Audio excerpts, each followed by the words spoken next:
So students need to know what they are responsible for.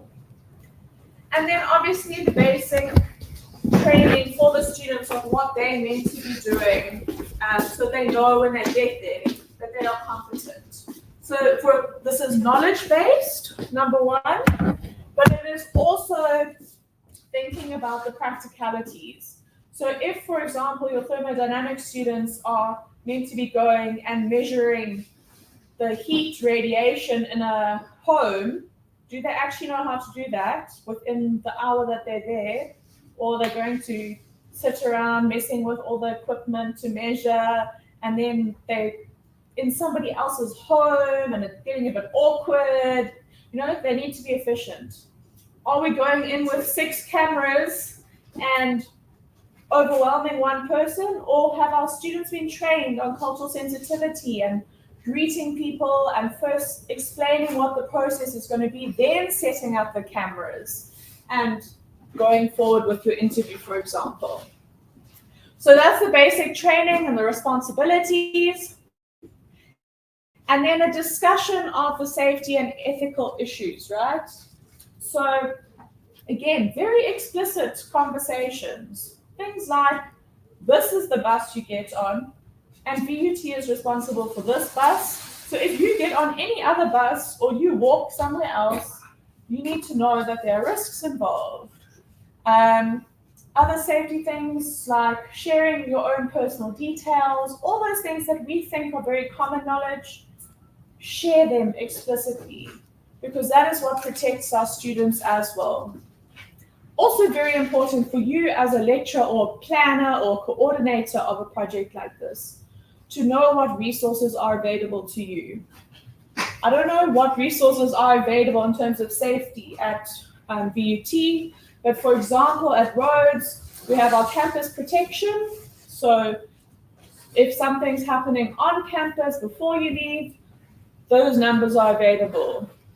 We have access to ER24, which is on and off campus in Makanda. So for example, if something medical happens at a community partner, somebody in that group needs to know what the phone number of ER24 is so that they can get support there. If there's a counseling or mental health crisis, we have our counseling center that can be contacted at any time. Do they know the number? Do they know that these resources are available? Do they know the reporting structure if they feel uncomfortable in a situation, that they come to you or they speak to a peer who can come to you? Are you creating open doors for these communications? So you need to, in your head, and ideally on paper, have some sort of structure for safety in these experiences. And then we're going to go through a lot of practical ideas for this last one, but a discussion around cultural sensitivity and those issues of power, identity, privilege, and all of those sort of things that you're going to maybe encounter. So really what this is all about is anticipating, right? Anticipating what might go wrong, looking at the risks and mitigating those factors, and thinking about them quite critically so that the experience is good, it's wholesome, it's safe, and it's exciting for our students. Are there any questions about those basics? Are we all on the same page? Are there any that I've missed out, do you think? So this is the bare minimum. We're all on the same page. So this is just going into a little bit more detail about it. But as we said, we want our students to leave into the service activity competent.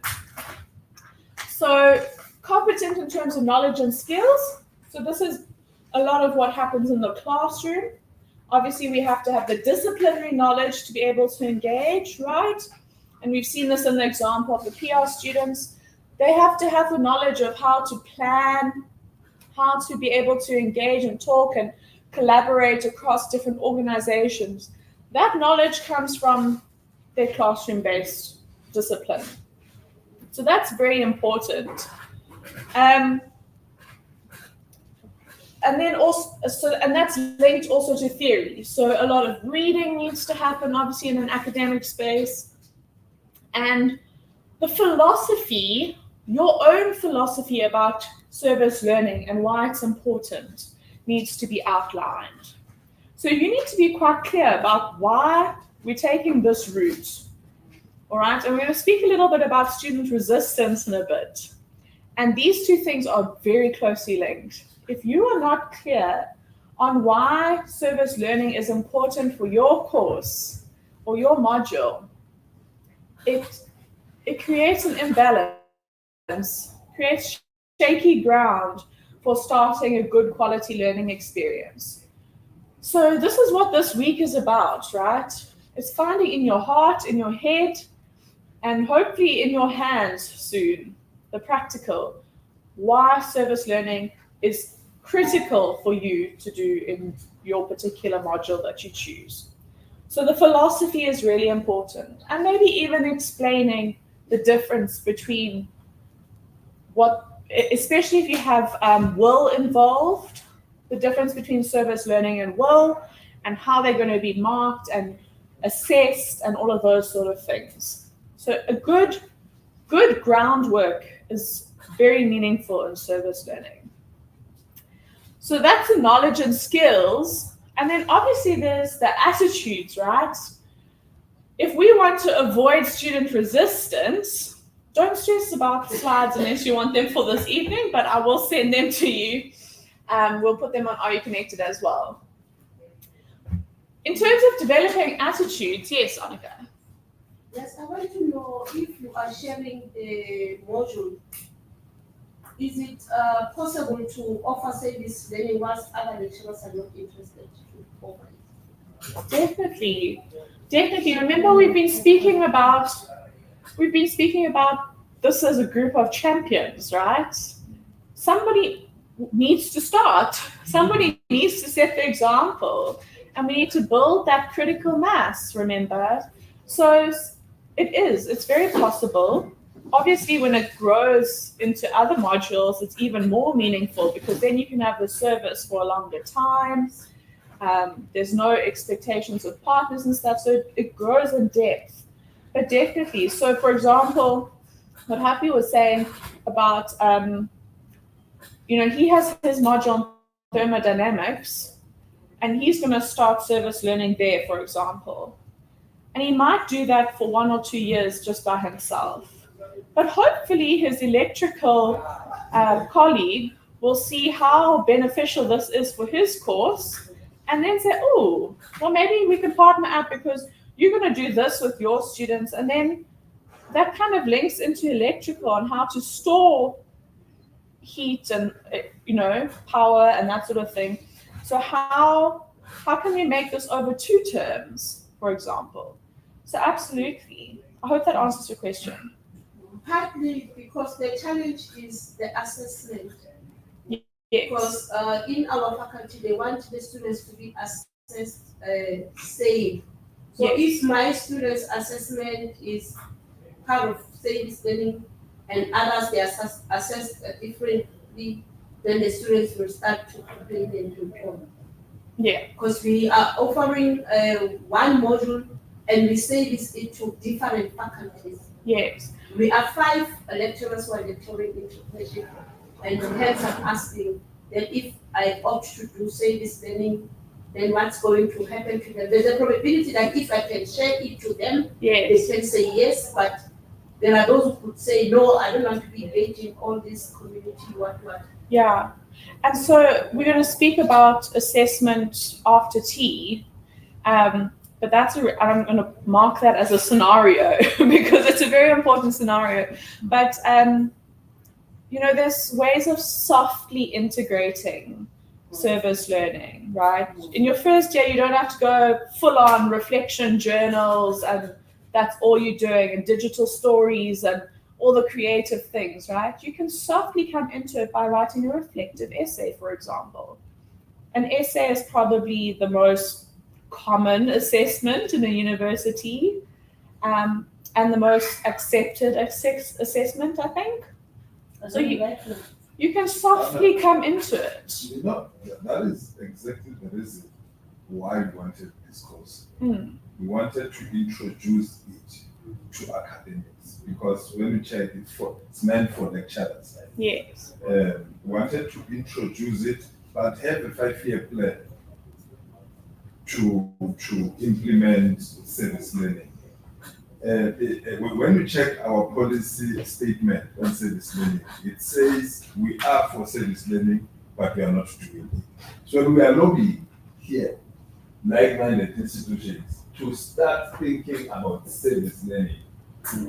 Hence, we were talking now as everyone, because one of our mission statements is to produce techno graduates who are ready for the world of employment.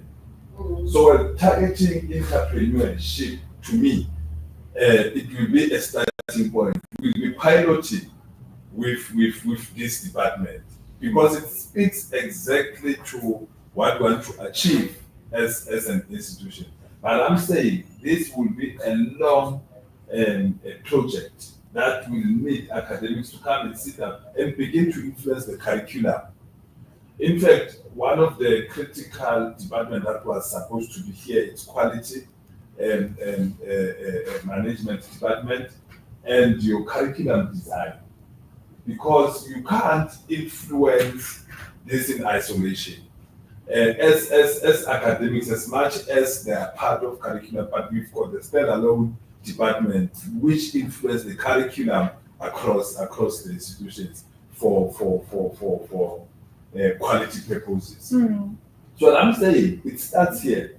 Those that are here, these academics that are here, will begin to introduce this into their own faculties with a view of expanding it over a period of time. Having one or two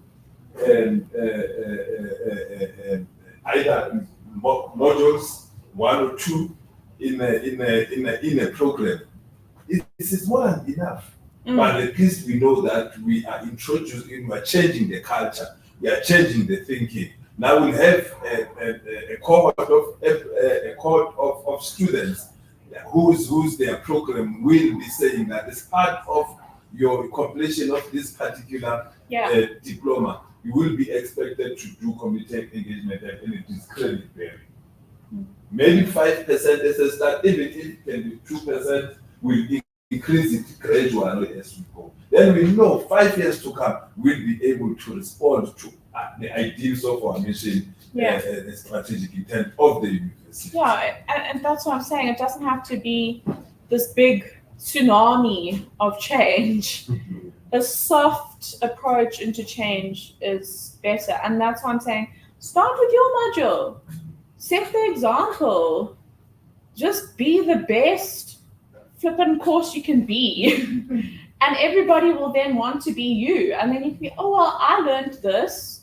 And maybe you should read these papers because I read these papers to learn about it. And I can teach you how I do my assessment now. Here, then you can become mentors and coaches to your colleagues. Your hand at the back. I think you just said it all. But as well, you can be the only lecturer who does service learning as part of your output, because there's already, if you're sharing it with 4 additional people, let them do it the traditional way. You bring your own design, your own way of doing things. But one thing about VUT staff members, they don't like change. So sometimes you say, this is where I stand, this is my approach. It's either you're on board or not. Others will fall under that systematic way of doing things. Yours can be just service learning, and that's it. And be comfortable and stand your ground. Because one thing, when you're firm here, only then they take you serious. You know what's sitting in my mind when you're speaking is a rubric, a set of guidelines of this must be in my second, this must be. If you don't have that, it's very hard, because become so subjective, even in your essays. I don't like because you're so subjective. What must be in the essay?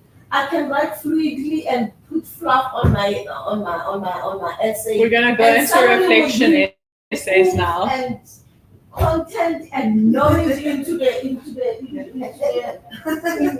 essay. You know, those are the kind of things that I'm running away from subjects like this. No, so we're Because gonna speak. I want my 1 mark to go into this.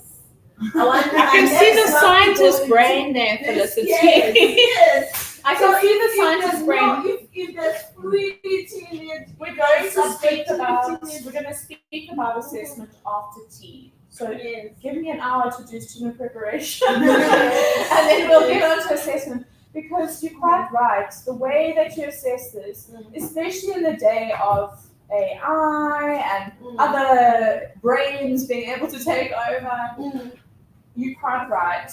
The way that you assess this, because it's such a personal, subjective experience, but it's linked to theory and class-based knowledge, discipline-based knowledge. So there has to be those links, right?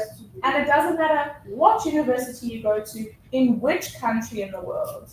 Criticality is the baseline for university education. You have to leave a critical graduate, right? That is what a university is for. But in my experience, I've approached many lecturers who raise with subject like this, where I always come back and say, "What did you want?" I always came across that. But what exactly do you want? What is in your mind? Because I can't read your mind, and this is what I can give you. And if you say this is wrong, how is it wrong? Even in the reflective journal, somebody say no, and I give you a 54. What? Wow, why? What can I deserve 100? I think I believe I deserve 100. So tell me, what is it that is not there that you have? Yeah, So after tea, when are you going to do? Yeah, so I just, and I'm going to encourage you to keep your minds open about alternative assessment of, through today, because a lot of change or resistance to change is fear-based, right?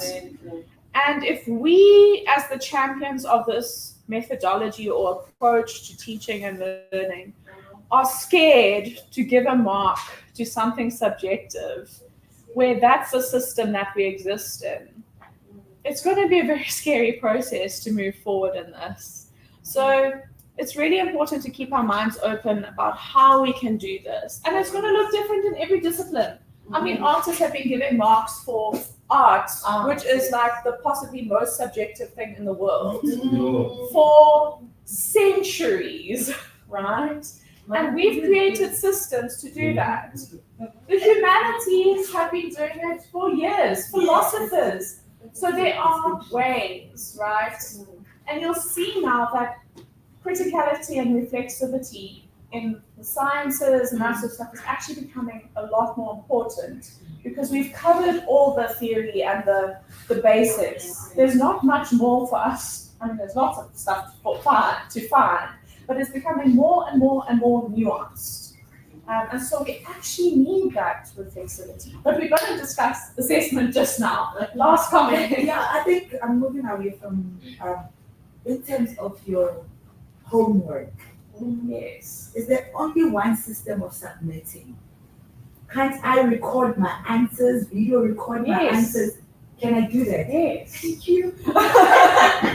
No, To definitely. type your. Definitely. Yeah. You can voice recordings, video recordings, mind maps, whatever. Draw us an artwork, but just explain your artwork. Okay. All right. So let's get back to student prep. So attitudes. The best way that we've been finding to change attitudes about how the learning will be different in service learning is to actually bring in your community partners as co-lecturers or co-teachers. So in an initial lecture, to actually let your community partner come in and explain to them what happens at the community partner organization? What do we do? What is our purpose? Why do we exist in our community? And then to explain from their perspective what service they needed and how they've negotiated with you as a lecturer to define what the project is actually going to be, and how they, as a community partner, see themselves as supporting your students' learning, right? It's powerful stuff that happens when a community partner comes to speak, right? It's all about epistemic justice. It's about building the bridge between outside and inside. It's all of these barriers break down when they can see that there are multiple learners and multiple teachers, right? So one of the ways of that is to invite your community partner into the classroom to support you in changing the attitude. And then another big one is around exploring your students' assumptions. This is a big one, right? We assume, us in this room probably even assume this, that our students come from the same communities, so they have the same experiences as them. They'll understand. It's fine, we just send them. No. Just by virtue of being a university student, you are already in the top 6% of learners in South Africa. You are more privileged than other South African students. So you already have a privilege there, regardless of your identity, your gender, your sexuality, whatever. So it's really important to start breaking those assumptions and thinking about them a lot. And then you've also got to assess, right? Our education system sets up children for certainty, right? You go from preschool, you know that when you finish preschool, you're going to primary school. When you finish primary school, you're going to high school. When you're going to finish high school, you're probably going to some sort of tertiary institution. That's your trajectory, right? That's not really the reality of life, though. What happens after tertiary, right? It's complex, it's mixed. You have to take control of your own life. And as you get older, obviously that becomes more increasingly evident. But what is the responsibility of yourself as a student for your own learning, right? You as a teacher can do so much. There's a huge amount that is going to happen beyond the classroom, even more so in service learning, right? So in a traditional classroom, for example, you have 45-minute lecture once a day maybe, or you have a 45-minute lecture 3 times a week and then 1 tutorial or something, right? How much more time does that student have to learn? They've got to go and do a lot of independent learning. What is their role now in service learning as well, in their own learning? So that is very important. And then discussions on some of the principles and theories that happen in service learning is very important. The ones that we've been talking about these last few days. So things like the asset-based approach, knowing that everybody has something to give, everybody has something to receive. Speaking about epistemic justice, that all knowledge should be valued. What do different knowledges look like? How do we appreciate the different knowledges? How do we make knowledge, right? It's not just written, it's oral, it's creative, it's cultural, right? Different languages. How do we appreciate and acknowledge all of those different things? All these concepts. What is social learning, right? It's about learning from each other. It's constructing together. How does that link to social justice? So to have these debates and create them in your environment before you leave for your community partner is very important. Mm-hmm. So that's about the knowledge, skills, and attitudes and how you can build those up. And then obviously the one thing I keep harping on about is this cultural sensitivity. And so that's what we're going to do now, is how do we build cultural competence with our students? And you're going to have to forgive me for being a little bit crazy with these ideas, but sometimes to break the wheel of traditional learning, you've got to be a bit more creative, right? So we're going to do some exercises that I hope will help inspire you to create safe spaces to talk about complicated topics, things like identity, epistemic justice, social justice, all of these things that are quite complex to unpack in different disciplines. Some disciplines open themselves up nicely for these conversations, others not so much. And how do you build those in easy, quick ways to open that space for these conversations that are important? So what I'd like us to do is grab a piece of paper. Let's do 2 pieces of paper each off your notepad, rip them off, and scrumple each one up.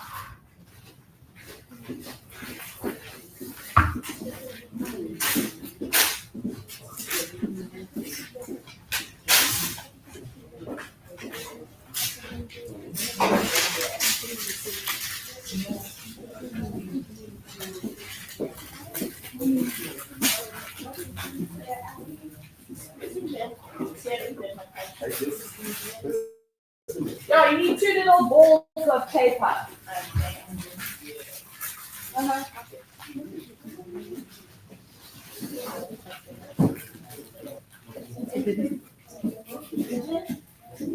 Everyone got their 2 balls of paper?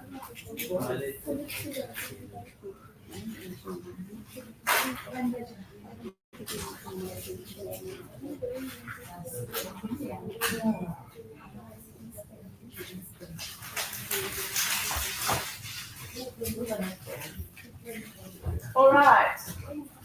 Now, on the count of 3, actually first plant your feet firmly on the ground. You are not allowed to move. You may stand up if you want to. Okay? No, you can stand up if you want to. You can sit down whenever if you're comfortable, but you're not allowed to walk around. On the count of 3, I want you to get your balls into the box. 1, 2, 3.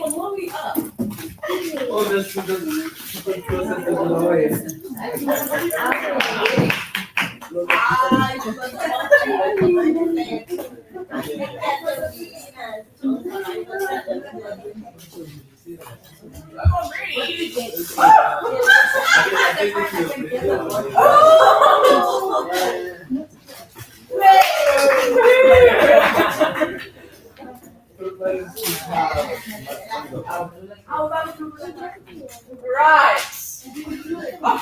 What about Okay, so this is what we call the paper basket exercise. What do you think this is trying to achieve as a quick exercise? What do you think the lessons are? Moving towards a common goal. Okay, so you saying the box is a common goal. We're all trying to feed into it. Yeah.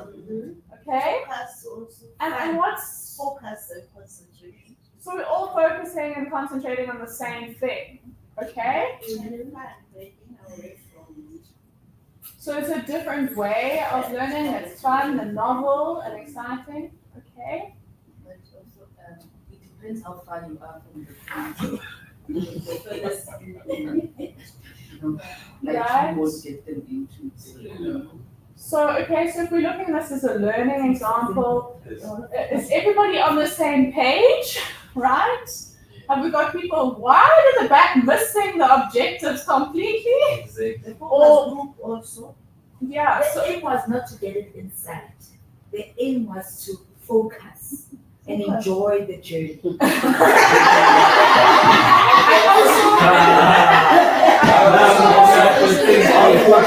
I also want to add on Okay, well, guys, listen. Take some really pictures and then there's another comment there. Yeah. Happy? Yes, how fast we can just move to get a target. Yeah. Yeah, So because- some people are just choop, choop, choop, choop, choop, Yeah. done. Okay, we're done. But they're forgetting that there's other people in this community that need to be brought with them, right? So what happens if maybe you pass all your balls down and then you can't just put them in, Wow. right? Yeah. Nobody said that wasn't an option, right? Yeah, Annika, you wanted to say something. Yeah, I think before throwing the balls in, they're supposed to ask lots of questions. So why are we throwing it? Yeah. What is the goal? Is the goal for the ball to be nearer to the box or to be inside the box? Then the second thought, I think if our aim was supposed to put the ball inside, the people who are far, they were not restricted to come. You even said they can stand up or they can sit. They would have come and stand here. The instruction was do not move your. No. You could have moved there and then stood still Yeah. and do the because you said you Then you can't stand still. I guess you So can't it's move about- your people once it has It's about started. establishing what the objective actually is. Maureen, Yes, it's about assumptions. You concluded, no, you have your own assumption that. everybody had their own assumption and their own method. I saw you throw overhand. The king just went poof. Yeah. Then there was an underhand. Those people there were like, okay, let's see what's happening, and then we'll put it in. So everyone has their own method to get to the same place. But I also said this is a good example to talk about how the learning might be different. It's also a very good example to start speaking about privilege and fairness, right? Yeah. How did you feel that the box was right in front of you? Privilege. Right? It was easy for you, right? There wasn't much effort. You knew exactly my voice is nice and loud, so you heard the instruction, even when everyone else was making different noises. How did you guys feel at the back? It's not fair, right? Especially for you, you're so short.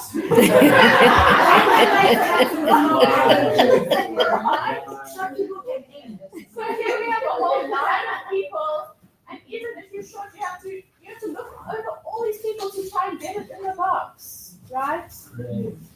So there's different abilities. I mean, maybe someone here was good at sports, good at throwing. Who was the one that got the ball in from there? Was it Lubaba? So he obviously has a natural affinity for throwing things into baskets, right? Compared to Felicity and Maureen, who struggled with the tiles, right? So you can do this exercise, and it's so lovely in a lecture venue because you stand at the bottom of the lecture venue, and then those that are close or looking down, there's different angles, all sorts of things, and then you can get them to speak in little pairs. You can get them to speak in big groups. You can use all sorts of things to start the conversation. You can see how many different conversations we had. I had no idea this conversation was going to go around the learning style, right? I thought this would go around privilege first, but you can adapt it however you want to. Okay, so that's one practical. Oh God, now I'm just creating a mess here, but you can adapt it however you want to in your classroom environment. So that's one activity. And then I'm going to play us a video that's called the DOT exercise. And it's about breaking bias. It's very similar to the activity that we've just done. I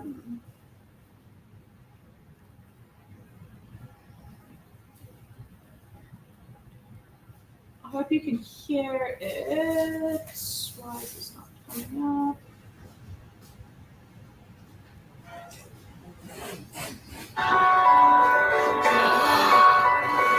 Can you hear? Oh, you didn't just hear that. You're going to place a sticker on your forehead. In complete silence, stand up and group yourself.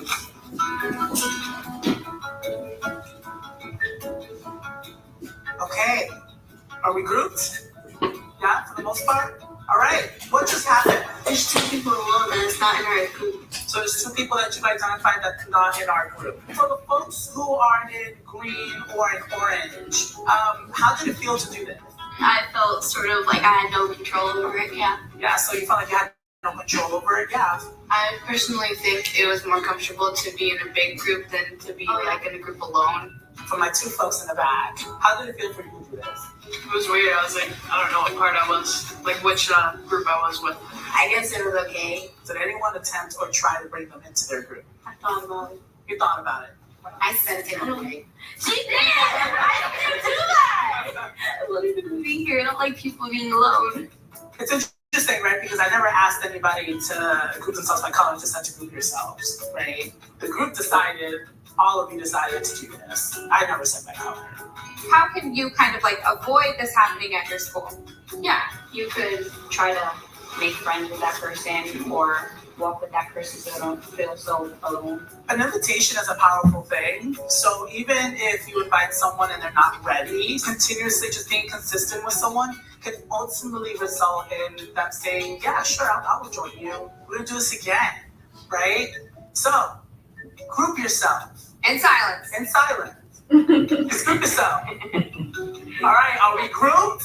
Yeah. All right, awesome. Yeah. Beautiful.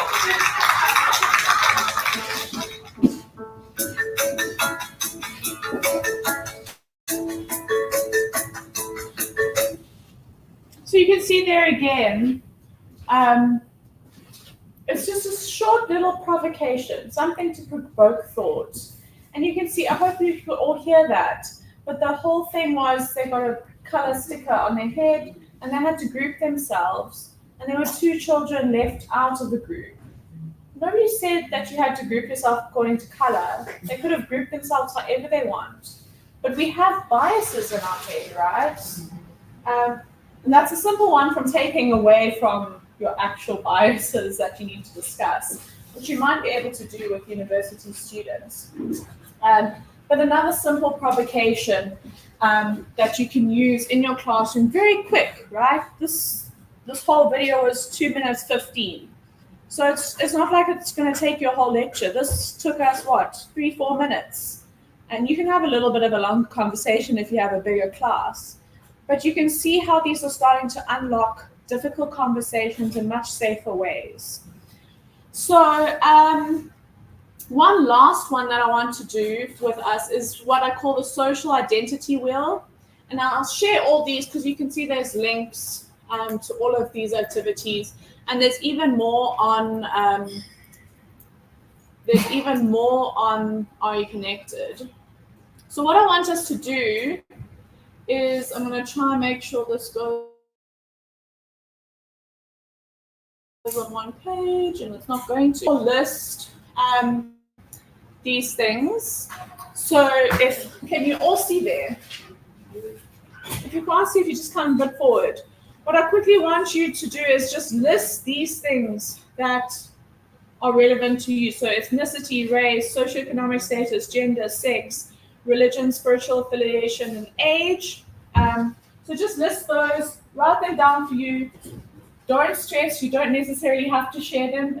It's going to be completely optional on how we move forward in the next thing. But just list those for you for now.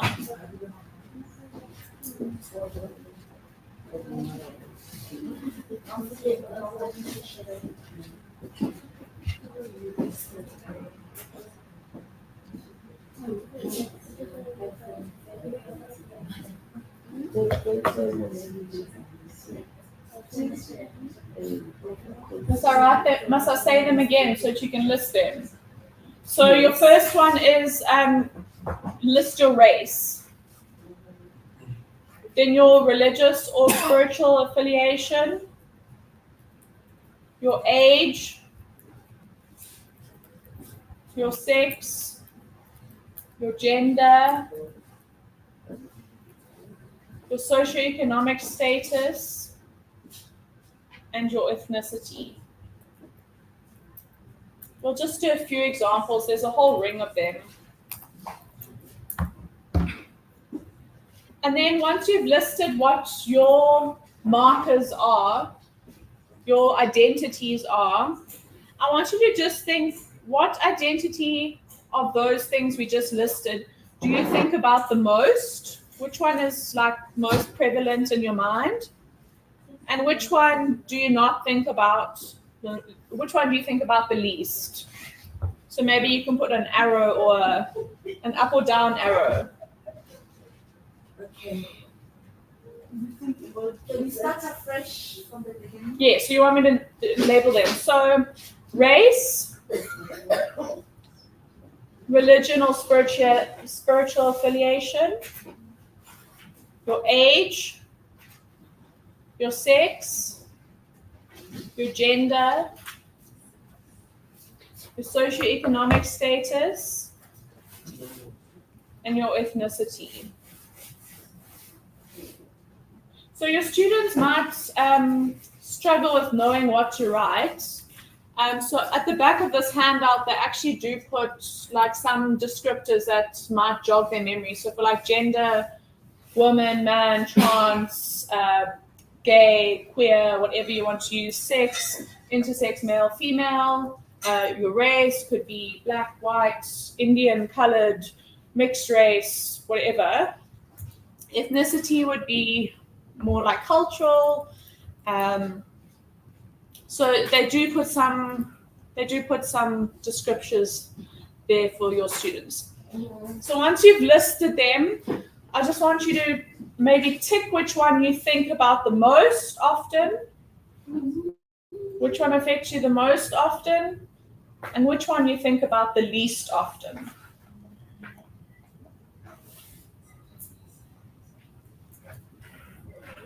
Is it okay if you just write numbers? Yeah. Let's see. No, you just tick which one you think about most and which one you think about least. Put a happy face or sad face or however you remember it. Sex and gender. So sex would be your biological assignment, so male, female, or intersex. And then gender could be bisexual, queer, transgender, however you identify. That's what I think about, yes. All right, has everyone got that? So you can see already how this is a little bit more sensitive, right? It's a lot more personal. And so you've got to approach this much more sensitively as well. So what I'm going to ask you to do now is you just choose one of these that you are comfortable talking about. You're going to find somebody and share with them that thing. Whatever you feel most comfortable about, right? And think about how it affects your life. Does it privilege you? Does it deprivilege you in some situations? Does it help you? Does it benefit you?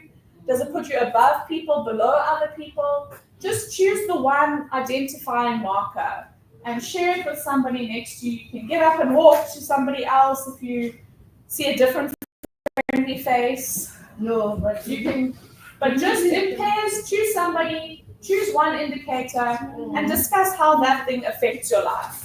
How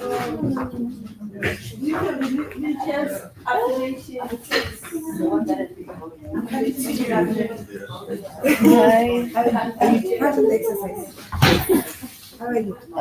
I'm alright. Are you also coming? Hi, how are you? I'm good, thanks. Yeah, do you have a plan? All the way from there. And both of us at the same time.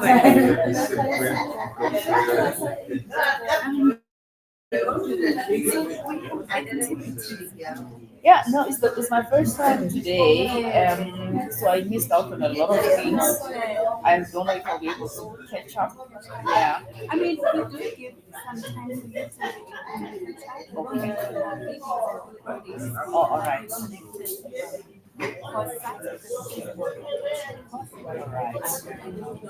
Are we told? Yesterday we just went. I'm a big city.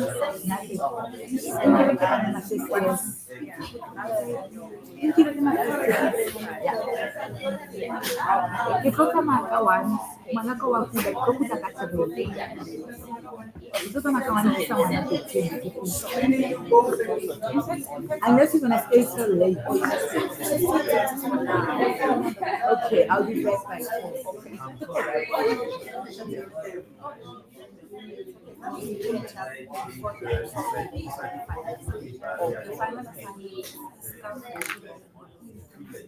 Yeah, I would have also listened in. So there were decisions recorded. There are sessions like can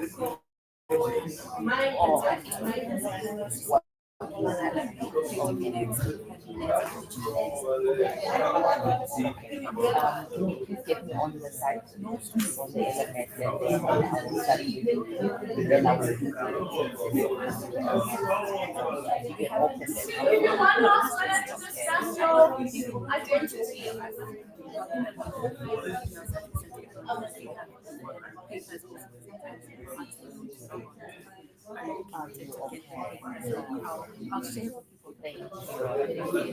Yeah, thanks, my dear. Yep. Hi. Good.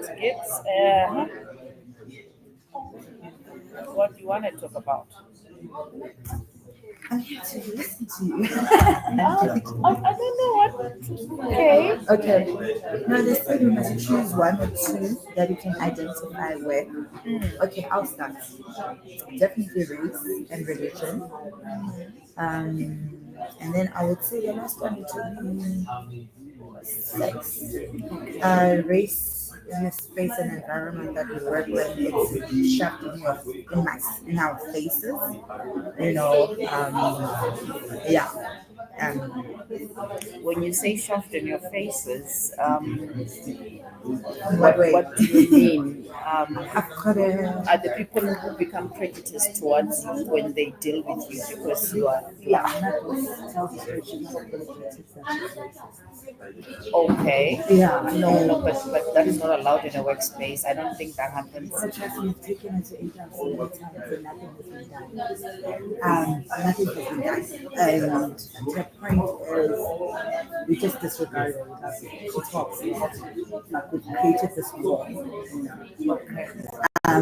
So religion, I think, it plays a very significant role in my life. And female sex, in terms of So religion, does it affect you positively or negatively when you both, interact with actually, people? both. It depends. I know that I've been discriminated when I voice myself and I'm Christian amongst, but I've also been accepted. Yeah, in some circles. Yeah, so it depends. I mean, in my department, everyone has some science and all that. So already, you will not be invited to certain things because they will know, and which I'm uncomfortable with. What department are you So I'm very comfortable with my own skin. So I don't, it doesn't affect me. It really, it saves me a lot. So, and then in terms of female, I find that we still have a lot of inequalities in terms of gender. I don't know. Yeah, in terms of sex. Yeah. And when I started here, my old boss used to say, I can never be a male. And yet again, more qualified, more skilled. Just I was younger than the male colleague who was in the same position, and it still continues, Yeah, the gender Yeah, pay gap. yeah. So yeah, that's it. Okay. That's interesting. Yeah, we'll learn that. Well, I think the issue of race in this part of the world is a big issue. Yeah. Because there's always certain, it works in both ways. There's prejudices in some circles, and then there's also unwarranted merits that you also get simply on the basis that you are black. And unfortunately, if you marry that with the aspect of being female, I always mention that BEE has not only been, but even employment equity has tokenized us as women because instead of being looked at based on merit, the minute you have a PhD, oh well, she's just a black South African, so she's got to go, even if you're not productive. Hop So it around works the in room. both ways. It's both a privilege and sometimes it works If you can against hear me, us. click 3 times. All right. If you can hear me, clap once. If you can hear me, clap 2 times. Great. So, I'm just going to hop around the room so we get briefly something from each group. So, which things did you guys discuss? Okay, I mean, the common point was The issue with Guys, let's marketing. listen. the common point that was discussing about age. Age, okay. And how does age privilege you or disprivilege you or affect you in your life and your work and this type of stuff that you might be doing? And it doesn't privilege me because sometimes you find that when you look at, for example, some of the fundings that you look at for my masters, and they would put age restriction and say until up to 35 or so age is a big issue for me because you find that at that age I didn't have the opportunity to be doing such. I won't get the opportunity now at this age. So now if I'm not going to get funding because of my age, it's a challenge. Yeah, absolutely. What was your Yeah, it experience was with the same age? year because I'm doing my PhD and then I found out getting a bursary of funding is becoming an issue Yeah. because of age. Yeah. Because it's 18, 25. Yeah, so age can privilege and deprivilege, right? It can privilege you in certain communities because maybe you are higher up in that cultural hierarchy. Yeah. Sometimes the elders in a community are much more respected just by virtue of their age. We talk about respecting your parents. We talk about children being seen, not heard, right? These are all age-related things. It can deprivilege you sometimes. In many cases, I've been almost disrespected because I've been so young. I've been the youngest person at the table, and people think I don't have enough knowledge to speak about what I'm speaking about, right? So they underestimate you. In certain communities, are children able to teach other children, right? Who looks after each other? So age is a big thing that creates imbalances in our society and can affect the relationships that we have. So it's an important part of our identity that can come up. Yes. What did you guys discuss? Okay, I discussed about socioeconomic status. For me, the socioeconomic status of people, especially living conditions, is something that is very close to my heart. Where I find that people who are less disadvantaged feel like maybe sometimes they get deprived of the need. So we talk about socioeconomic status, it goes about living conditions, finances, stability, and so on. So we spoke about that. No, nothing. I've been here for a very long time. It's 2013 or something. Yeah. Absolutely. So socioeconomic status is another one that affects us. 2021. There was a lot of terminology there that prickles your hairs when you're trying to talk. You can talk quite awkwardly about it, right? So they're disadvantaged. They don't have as much Different as set me. of problems. They don't have good schools. They. Exactly, right? And how do you start getting your students to think, well, actually, many of us were from that same community, and here we are sitting in a classroom now in BUT, and suddenly we think we're better, right? How do we appreciate the different things that we both have and the commonalities between us, the humanity that we're going to go and share in changing us, right? And how sometimes socioeconomic circumstances are out of our control. Those are important conversations to have. around identity and how it affects us. What did you guys discuss? Speak up so everyone can hear. Okay, so we spoke about two concepts, gender and also social economic status. So with gender, I created gender. Yes. So with gender, I told what is Is it? yes, because I'm into gender studies. Yes. So immediately, even when I got here, the first thing that I checked was how many women are here.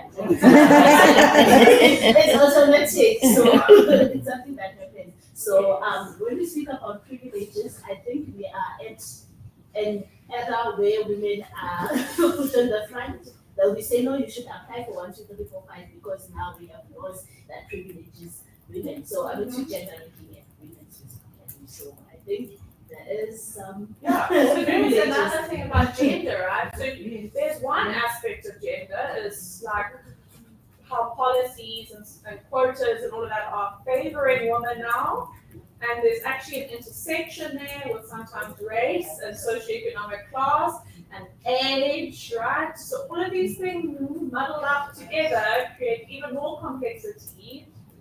But there's also a lot of deprivileging that comes from labeling yourself as a woman, right? And where it places you in society and community context. And beyond that, I mean, then you complicate things even more when you are part of a marginalized gender, if you're part of the LGBTQI plus community, where it's often not accepted in our South African societies, and how that can complicate a relationship and work that we do. I'm going to leave the socioeconomic steps because we spoke about briefly. Is there anything that you want to add to? Yes, and also it deprivileges because also when we go to the classroom, you'll find that women are not on women lecturers are not as respected as the men. So you see there, even though it's not spoken, but you can see that. And that fits into Oh, culture, really? right? And being age as well. Yeah, right? So you can see how these discussions would be very important for your students to have You're respected by the students. in Oh, the foresight that they're going to have to engage with different communities. Diversity training. This is what diversity It's a training is mentality about, having these conversations. I think you guys all spoke together or not? Okay. What was a comment and like it's something just came to my mind. Yes. So it brought back sort of a trauma to me. Because I remember when I started working at VUT, so I was very young. So I was teaching peer or even older people than me. So there came a point where I was no longer wearing skirts or dresses because when I was working at high school, so you see that's age and whatnot because people know she's young. So that is something that is age, it's gender, and all sorts of things. yeah, so it It's made me cultural. not to even wear until now because now is a big age gap in the students that I'm teaching back then. And 10 years ago, I was lecturing Yeah. Yeah, yeah, so It happens much. And I think it's really important. What's really nice about that example Oh, is you how didn't this notice might it. happen in the tutorial group in preparation for going into a service learning project. This is much nicer with smaller groups where people can feel a little bit more vulnerable. So in like a tutorial group where I didn't ask you to share your personal experience, but based on what it takes, and if somebody felt comfortable to say that, and actually everyone was sort of nodding their head, I felt something similar like that. So it's all about empathy, right? And creating consciousness about these issues. So this is a much more sensitive task. Yes, Marie. Yes, I just want to share because I'm looking at ethnicity, Yes. also around here in the university or because I don't think it's long that I saw, I think it was in the image where students were having the Babet festival. Yeah. Was it the festival? Has anybody seen? that they were proposing the Yes. which is ethnicity of the North Sotho people. Yet the university is all built students from different places, different ethnicity groups. So that all makes me think of what could have made them think themselves as a base.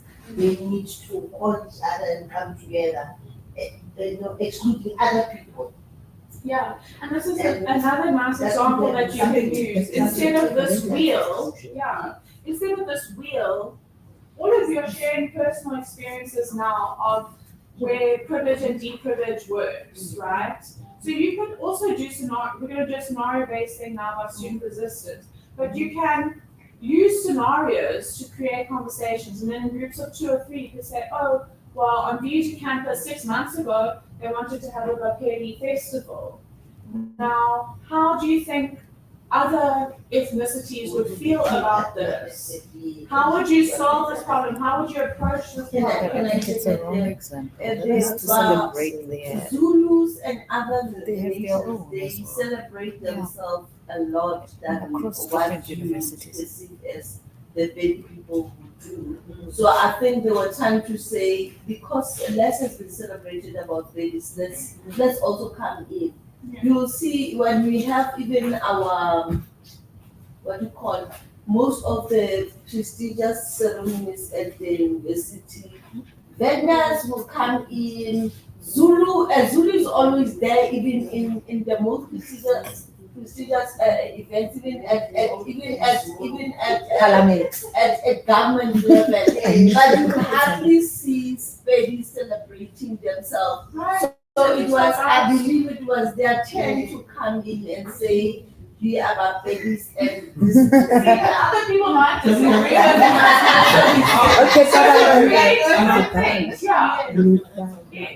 But there might be also something else too that may be triggered to Benny speaking students.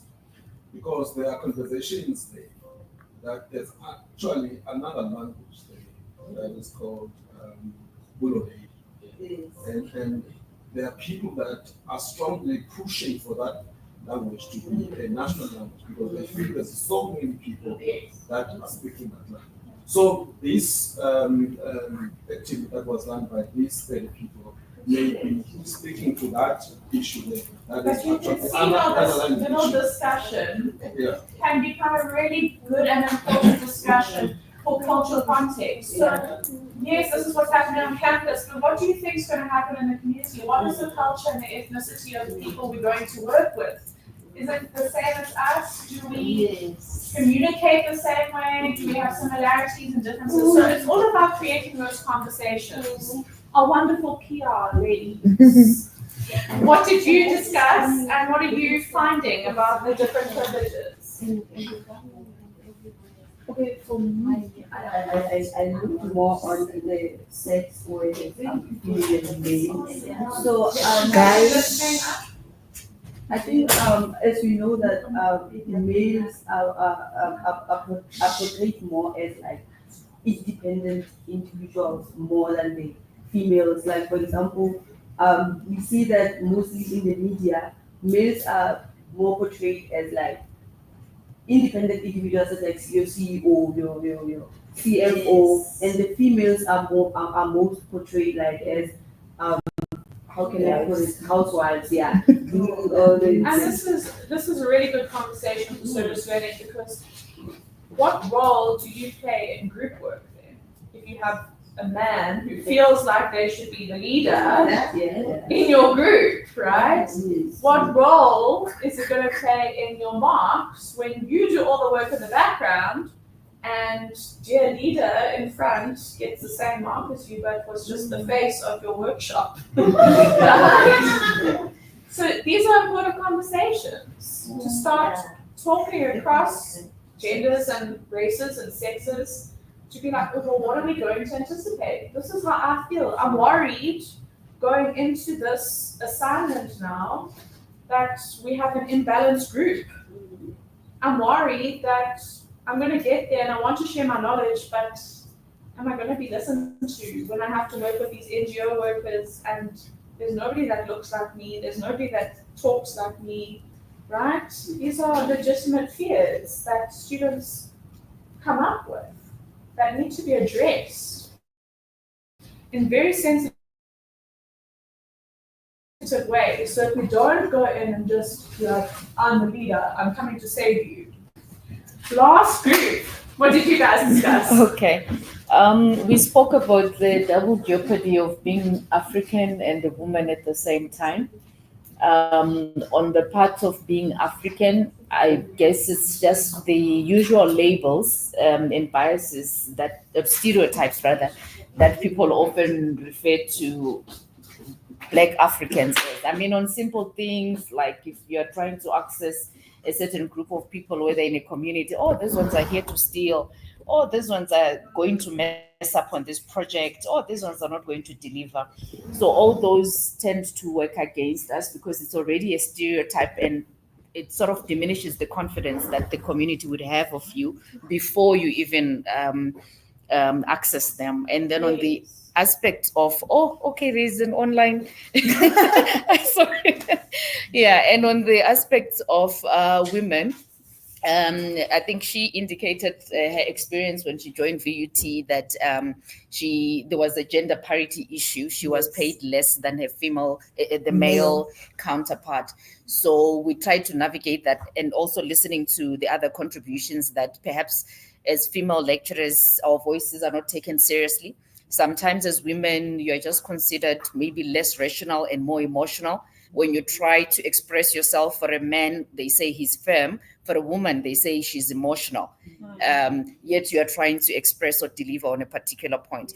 So sometimes it works against us in the classroom and also outside the classroom, in the boardroom as well. Trust me, it works against us.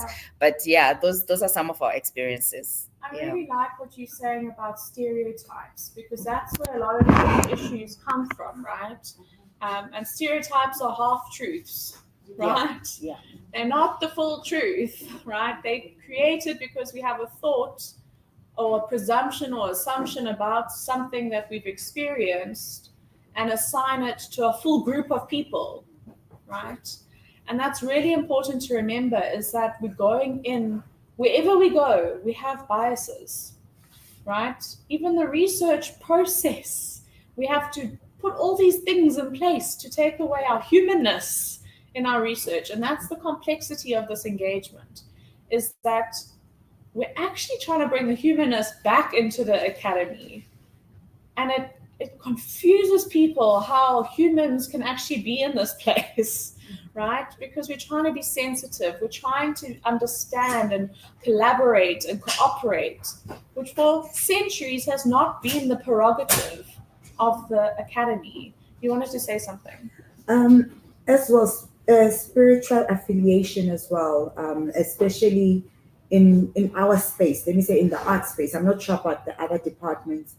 And sometimes where people would enforce their beliefs on you, you know, and it works in a negative and a positive way. Sometimes you get open doors for you because of your religious beliefs, and sometimes you get excluded because of the same thing. So it depends which part of it that you play. And it affects your approach to how you do things, right? What you believe and what you assume about the world affects how you relate to other people. So you can see how all of these things create a rich and diverse experience, but they can also very easily unravel and create chaos and harm.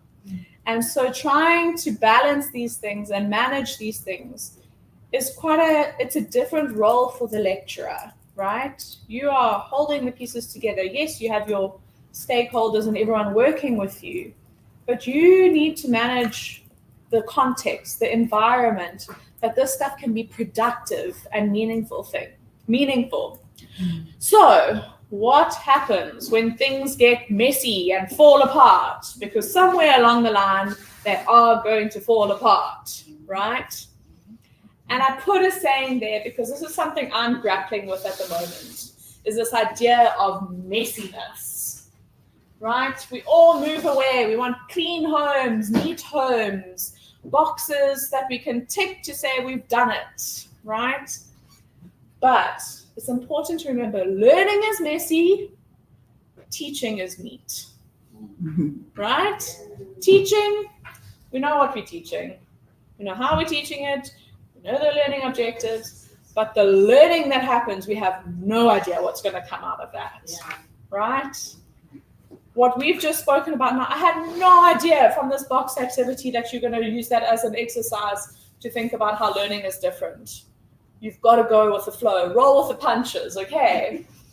So, and to be okay with that actually there's a lot of researchers now theorizing how messiness is useful in the academy and how we must embrace the messiness. Some people call it complexity, but I'm not shying away from mess. But how we need to embrace that because it's actually an opportunity to deepen and further learning. So what I want us to do now, I know it's 11 o'clock. Are you happy to have a conversation tea? Or do you need a clean break? A clean break. All right, so what we're gonna do, we're gonna have a break. Let's break until 20 past. When we come back, I've got 5 scenarios for us that I want you to break into 5 groups. Oh, I have more. I have 6. So we're going to break into 6 groups, and each group is going to get a scenario, and it's about complexity and messiness and how we're going to deal with that, the resistance that might come from your students and how you deal with that. All right, so let's have a break, enjoy some tea, open up the veranda, let's go get some air, and we'll be back at 20 past. I'm feeling cold. Very cold. Not very cold, but just chilly. Cold. Is this my pen? Yeah. Oh, okay. Oh, you forgot